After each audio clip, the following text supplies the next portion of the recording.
تحذير عاجل من المديرية العامة للأرصاد الجوية.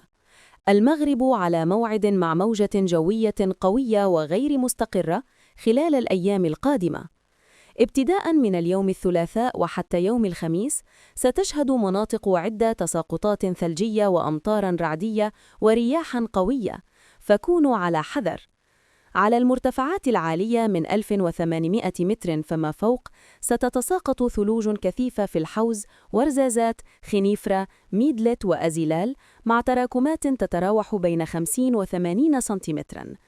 أما على ارتفاع 1400 متر، فتتوقع الأرصاد تساقطات ثلجية متوسطة في إفران، شيشاوة، بني ملال، تارودانت وتنغير، مع تراكمات بين 25 و 50 سنتيمتراً.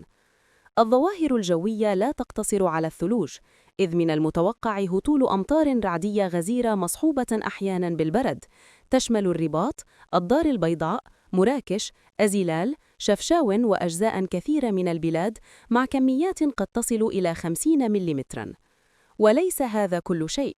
رياح قوية تتراوح سرعتها بين 75 و 85 كيلومتراً في الساعة ستؤثر على ورزازات، تاروداد، زاغورة، طاطا، جلميم وأجزاء من الجنوب والشرق، مما يزيد من خطورة التنقل والسفر.